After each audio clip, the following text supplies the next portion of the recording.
এখানে কিছু করতে হলে নিজের পকেট থেকে টাকা খরচ করে করতে হয়। শিল্পী সমিতির ক্ষমতা না, শিল্পীদের অনেক ক্ষমতা। আমরা স্পন্সর করি বা পার্সোনাল জায়গা থেকে দিয়ে আমরা পিকনিকটা করি। সো শিল্পী সমিতি কখনোই যদি এটা বলে থাকে কেউ তাহলে এটা মিথ্যা কথা বলে। শিল্পীরা কখনো উন্নয়নের ভূমিকা রাখতে পারে না শিল্পী সমিতি।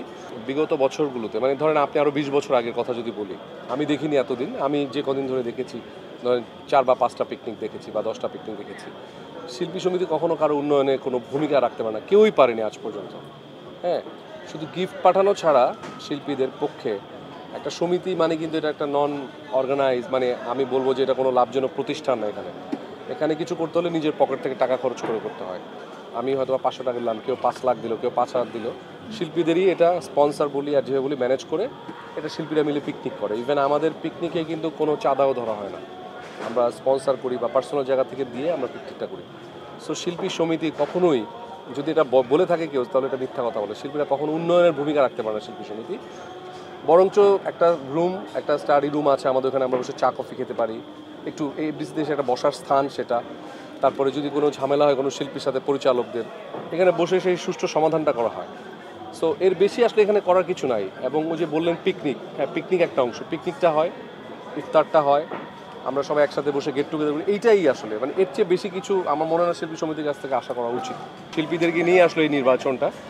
সো প্রত্যেক বছরই আমার খুব ভালো লাগে, আমি আনন্দ করি, উপভোগ করি। সো এবারও ঠিক সেরকম উপভোগ করব, খেলাধুলার আয়োজন করব বা এইটার আন্ডারে যেহেতু মানে সুন্দর করে পিকনিকটা যেন করা যায় বা সব আর্টিস্ট যেন আসলে একসাথে হতে পারি, কোনো ভেদাভেদ যেন না থাকে, অ্যাটলিস্ট সেই চেষ্টাটা করবো আমার জায়গা থেকে। আমার মনে হয় যে আগের বার নির্বাচনে এরকম কাদা ছোড়াছুড়ি হয়েছে, এবার তো আমার মনে হয় না খুব একটা কাদা ছোড়াছুড়ি হচ্ছে। আসলে নেগেটিভ আলোচনা করলে সবসময় সেটা বেশি মানুষ পছন্দ করে দেখে, কিন্তু আমার মনে হয় যে এবার আলোচনা কম, উৎসবটা বেশি, তার মানে কাদা ছোড়াছুড়ি কম হচ্ছে। ওইখানে মিশা ভাই খুব সাংগঠনিক মানুষ, এখানে মাহমুদ কলি স্যার উনি তো দুবার করে উনি সভাপতি ছিলেন আগে, তার মানে উনি অভিজ্ঞ, ওল্ড ইজ গোল্ড। সো দুজনই অভিজ্ঞ, দুজনই আমার খুব প্রিয় মানুষ। এখানে আমি কেউ না যে মাপকাঠি করার ওনাদেরকে, ওনারা অনেক বড় লিজেন্ড। এফডিসির ভিতরে তো মানে কনফারেন্স হবেই, না না না হবেই তো, পিছনে মার্কেট হচ্ছে না তো, এটা তো আমাদের প্ল্যান, সরকারি পক্ষ থেকে এটা তো এটা হচ্ছেই, এটা সবাই গভর্নমেন্ট পক্ষ থেকে তো হচ্ছেই।